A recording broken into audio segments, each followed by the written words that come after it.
Hello friends, स्वागत है एक बार फिर से आप सभी का हमारे यूट्यूब चैनल सक्सेस प्लेटफॉर्म की में। और दोस्तों आज हम बात करने वाले हैं IBPS, RRB, PO prelims result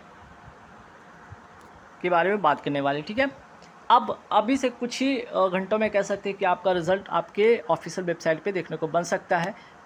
कुछ दिन पहले की बात है, यहाँ पे देख सकते हैं एक ऑफिशियल नोटिस आया था आपका result online preliminary examination show cause notice करके, जहाँ पे एक यहाँ पे डिस्क्लेमर भी था, जहाँ पे result will be online from the above mention date, check your result before the closure date. ठीक है, यहाँ पे क्लोजर डेट में भी लिखा हुआ था कि 4 सितंबर 2024 से लेकर आपका 11 सितंबर 2024 तक आप रिजल्ट को देख सकते हैं, जिसमें रजिस्ट्रेशन नंबर या रोल नंबर या फिर पासवर्ड डेट ऑफ जो बर्थ है आप एंट्री करके यहाँ पे कैप्चा कोड डाल के आप इसको देख सकते हैं।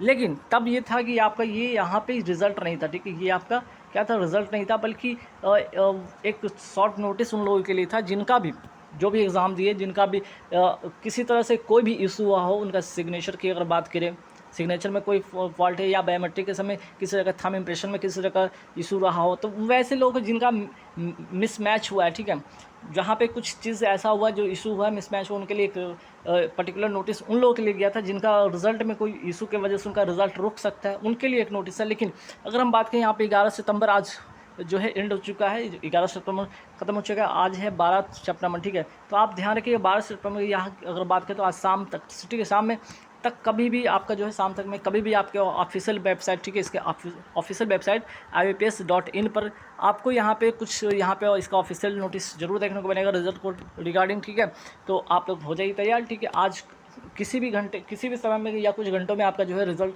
का जो है कुछ ना कुछ आपका लिंक देखने को बनेगा। तो 12 तारीख की अगर बात करें, 12 तारीख को या फिर 13 को डेफिनेटली आपको, इस तारीख को, ये दोनों दिन, आज ये शाम तक में या कल डेफिनेटली यहाँ पे रिजल्ट देखने को बनेगा, क्योंकि आपका बस बहुत समय नहीं बचा। 29 सितंबर को क्या है आपका मेंस है। ठीक है, मेंस है, और मेंस में आप सभी को पता था कि ज़्यादा वक्त नहीं मिलता है। आपको पता है कि 16 से लेकर 18 दिन कहीं वक्त मिलता है, तो ये जो टाइम है ये भी अब लगभग एंड होने को है। ठीक है, ये टाइम लगभग एंड होने को, अगर पिछले साल के डेटा के अकॉर्डिंग करें बात, तो यहाँ पे लगभग टाइम आ चुका है आपका रिजल्ट का। तो आज शाम तक कभी भी आप देख सकते हैं, रात तक आपका इसका ऑफिशियल वेबसाइट पर कुछ ना कुछ आपका लिंक यहाँ पे देखने को बनेगा, और 13 तारीख को डेफिनेटली आपका रिजल्ट आपके ऑफिशियल वेबसाइट पे मिल सकता है। तो हो जाइए तैयार। और जिनका भी रिज़ल्ट होगा, ठीक है, जिनका भी रिज़ल्ट होता है वो क्या करेंगे, कुछ नहीं करना है आपको, जिस स्टेट से आप है, ठीक है, जिस स्टेट से है, और स्टेट और कैटेगरी, ठीक है, स्टेट और कैटेगरी और अपना कट ऑफ ज़रूर आप, ठीक है, आप क्या करेंगे ज़रूर हमें बताएंगे कमेंट करके। कमेंट बॉक्स में आप कमेंट करेंगे कि आप किस स्टेट से हैं और कौन से कैटेगरी से, और वहाँ का क्या कट ऑफ रहा है आपका।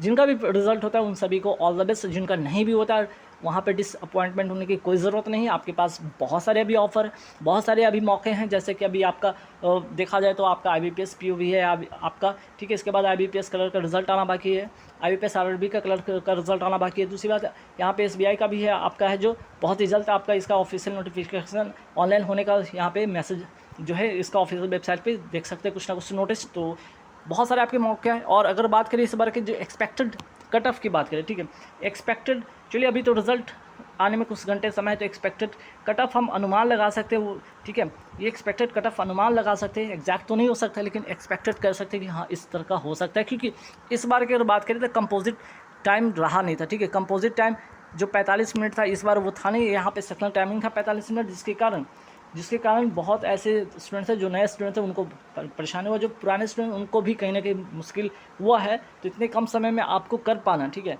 एक सेक्शनल टाइमिंग के अंदर 25 मिनट और 20 मिनट में आपको रीजनिंग का और यहाँ पे बात करें क्वांट का कर पाना तो थोड़ा मुश्किल था। तो ऐसे में कट ऑफ लो होगा, ये बात को मान के रखिएगा। और बाकी चलिए देखते हैं क्या होता है। All the best. लो होने वाला है, ठीक है। पहला फैक्टर आपको यहाँ पे वैकेंसीज़ है, ठीक है, आपका वैकेंसीज़ है जो कि देख सकते हैं कि यहाँ पे इस बार वैकेंसीज ज़्यादा है। दूसरा मोस्ट इंपॉर्टेंट फैक्टर है, ठीक है, मोस्ट इम्पॉर्टेंट जो फैक्टर है वो क्या है, सेक्शनल टाइमिंग है ना। ये जो सेक्शनल टाइमिंग है जो कि रीजनिंग के लिए आपको 25 मिनट मिले थे और क्वांट के लिए आपको 20 मिनट मिले थे, ठीक है, जो कि अब तक जो क्या था आपका कंपोजिट टाइम मिलता था 45 मिनट। तो कुल मिलाकर यहाँ पे 45 मिनट का समय था, 80 क्वेश्चन थे, है ना, 40-40 के थे, 40 रीजनिंग के थे और 40 आपके क्वांट के थे। अभी तक आपने ये देखा हो कि 45 जो आपके मिनट मिलते थे 2014 से लेकर 2023 तक का, ये क्या था आपका 45 मिनट है कंपोजिट टाइम। किसी भी सेक्शन पे आप जितना भी समय दीजिए, कोई रिस्ट्रिक्शन नहीं था। पर यहाँ पर 2024 में यहाँ पे रिस्ट्रिक्शन लगा है क्या कि आपको 20 मिनट का समय इसमें मिल रहा था न्यूमेरिकल एबिलिटी में, और 25 मिनट का रीजनिंग एबिलिटी में समय मिल रहा था, ठीक है, जिसके कारण से आपका कट ऑफ भी लो होगा, ठीक। तो देखिए अगर यहाँ पे बात करें जो लोग जनरल कैटेगरी से हैं, फिर मैं कह रहा हूँ जिनका कम से कम 47 और मैक्सिमम 50 के हैं, बिल्कुल यहाँ से सेफ रहेंगे। ओबीसी वाले जिनका 42 से 45 के बीच में है वो मार्क्स आ रहा है, वो बिल्कुल सेफ रहेंगे। और एससी की बात करें 38 से 42, और यहाँ पे एसटी अगर 32 से 36 है, तो यहाँ पे अगर इनका 100% अगर एक्यूरेसी है, ठीक है, 100% एक्यूरेसी के साथ इन्होंने आपने किया है, इतना अटेम्प्ट किया है, ठीक है, तो विद नॉर्मलाइजेशन डेफिनेटली आपका इस बार प्री हो जाएगा, ठीक है। तो उसके लिए आप सब मेंस के लिए अभी भी लग जाइए, ठीक है। अभी भी आपके पास लगभग 1 महीने का वक्त है, ठीक है। अभी भी आपके पास 30 दिन का वक्त है, तो आप इस चीज़ को कर सकते हैं, ठीक है। जिनकी तैयारी अच्छी है वो बिल्कुल कर सकते हैं, ध्यान रखिएगा। तो आइए हम एक नज़र डालते हैं कि प्रीवियस ईयर का कट ऑफ क्या था और इस बार का expected cut off state wise क्या है, उस पर नज़र डालते हैं, ठीक है। तो देखिए यहाँ पे सबसे पहले आप देख लीजिएगा प्रीवियस ईयर कट ऑफ क्या था। देखिए प्रीवियस ईयर अगर बात करें यहाँ पे general category, OBC category, EWS, SC ST category देख लीजिए, लगभग आपका यहाँ पे 50 के आसपास में रहा था, है ना। जनरल कैटेगरी की बात करें लगभग 50 के आसपास में रहा था। ओबीसी लगभग यहाँ पे 45 के आसपास में, ईडब्ल्यूएस भी 45 के आसपास में, एससी जो है आपका लगभग यहाँ पे 40 के आसपास में रहा था, और एसटी की बात करें वहाँ पे 35 के आसपास में रहा था। तो सभी स्टेट वाइज आप देख लीजिए, स्क्रीनशॉट ले लीजिएगा, ठीक है। और जो पिछले बार का क्या जो कट ऑफ था, ठीक है, रियल जो कट ऑफ था उस पर बात करेंगे। और यहाँ पे देख लीजिए इस बार का एक्सपेक्टेड कट ऑफ क्या रह सकता है ना। तो इस बार का जो एक्सपेक्टेड कट ऑफ जो इस प्रकार रह सकता है, सभी कैटेगरीज स्टेट वाइज देख लीजिए, जो जिस स्टेट से बिलोंग करते हैं, चाहे वो जनरल कैटेगरी है, ओबीसी है, ईडब्ल्यूएस है, एससी एसटी है, वो देख सकते हैं कि यहाँ पे कि क्या क्या किस किस स्टेट का और कितना कितना कट ऑफ किस कैटेगरी का जा सकता है, ठीक है। तो मैंने यहाँ पे एक्सपेक्टेड एक कट ऑफ बताया इस बार का जैसा कि पेपर आपसे वो पता था कि पेपर आपका क्या रहा। देखिए पेपर आपका इजी भी आया, मॉडरेट भी आया और टफ, ये तीनों तरह से इस बार सवाल पूछा गया, है ना। अगर बात करें 3 अगस्त का, अगर जो पहला दिन का पहला शिफ्ट था पेपर इजी रहा, दूसरा शिफ्ट की जैसे बात करें टफ आ गया, थर्ड की बात करें मॉडरेट रहा, फोर्थ की बात करें इजी टू मॉडरेट रहा। इसी तरह नेक्स्ट डे की 4 अगस्त की बात करें तो उस दिन भी आपका पेपर इजी टू मॉडरेट ही रहा, टफ नहीं रहा। लेकिन कुछ ऐसे जो थे जैसे कि सेकंड डे वाले की बात करें, जो था आपका सेकंड डे, है ना, सेकंड नहीं मतलब कि आपका 3 अगस्त का सेकंड शिफ्ट जो था वो काफ़ी टफ रहा पेपर। कुल मिलाकर ओवरऑल कह सकते हैं कि ये पेपर मॉडरेट रहा, है ना। तो इस तरह से आपका कट ऑफ बन सकता है। और बात करें मेंस, सभी को पता 29 सितंबर को आपका मेंस है, तो आप लोग लग जाइए। और मेंस भी इस बार एक नया पैटर्न लेकर आया, ठीक है। अब तक मेंस में भी आपका कोई फिक्स टाइमिंग वहाँ पे नहीं था, सेक्शन वहाँ पे जो था कोई टाइमिंग नहीं था। इस बार इसमें भी आपका क्या 200 क्वेश्चन 200 मार्क्स के लिए आपका सेक्शनल टाइमिंग किया है। तो यहाँ पर भी जो है आपका कट ऑफ जो होगा इस बार लो होने वाला है। लो कट ऑफ इस बार मेंस का भी पेपर में जाएगा, ठीक है। तो देख लीजिए अब तक जो उसमें भी कंपोजिट टाइम मिलता था, है ना, आपका जो समय मिलता था कंपोजिट टाइम मिलता था 120 मिनट का। और इस बार क्या है कि आपका सभी का सेक्शनल टाइमिंग यहाँ पे फिर से दे दिया गया। और बात करें यहाँ पे पीओ मेंस का कट ऑफ की अगर बात करें पिछले बार का, तो आप इस प्रकार देख सकते हैं कि जो पीओ मेंस का जो कट ऑफ था 2023 वाला, आप देख सकते हैं कि क्या रहा था मेंस का, है ना। तो ये आपका मेंस का पेपर का भी मेंस का ये कट ऑफ है, ना कि ये फाइनल कट ऑफ है। फाइनल कट ऑफ जो बनता है आपका किस प्रकार बनता है यहाँ पे देखिएगा, मैं आगे बताऊँगा। देखिए फाइनल जो कट ऑफ बनता है आपका, ध्यान रखिए, फाइनल जो कट ऑफ बनता है आपका वेटेज होता है 80 और 20 के रेशियो में, है ना। मेंस का यहाँ पे देख लीजिए इंटरव्यू, जैसे कि आपका प्रीलिम्स का कोई भी, ठीक है, प्रीलिम्स के जो आपका मार्क्स होता है इसका कोई भी रोल प्ले नहीं होता है।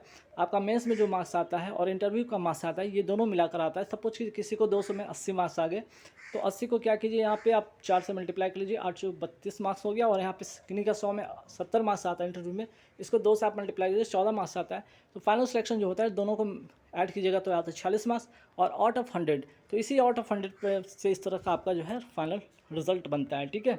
और पिछले बार का जो फाइनल रिजल्ट बना था इस प्रकार देख सकते हैं, आपका हर स्टेट का देख लीजिए। जैसे कि यहाँ पे बिहार की हम बात करें तो जनरल कैटेगरी का यहाँ पे देख सकते हैं 48.2 था, ईडब्ल्यूएस का आपका 46.92 था, ओबीसी का 49.95 था, एसटी का 31.80 था, और एससी का आपका 36.25 था। तो इसी तरह आप सभी स्टेट का भी देख सकते हैं जो कि फाइनल था ये, ठीक है।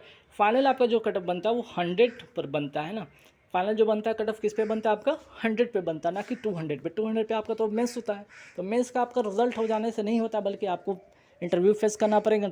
इंटरव्यू में भी आपका अच्छे मार्क्स आते हैं। अगर आपके मेंस में अच्छे मार्क्स हैं तो इंटरव्यू में बहुत ज़्यादा डरने की ज़रूरत नहीं होगा। लेकिन हाँ, अगर आपका मेंस में अगर आपका बॉर्डर लाइन पर है तो आपको कम से कम इंटरव्यू में बढ़िया करना होगा, ताकि आपका फाइनल सिलेक्शन हो सकता है और अलॉटमेंट हो सकता है। तो गाइस चलिए, अब बहुत कम समय बचा आप लोगों के लिए मेंस का जो एग्ज़ाम होने वाला, और रिज़ल्ट बहुत कम समय बचा है आपके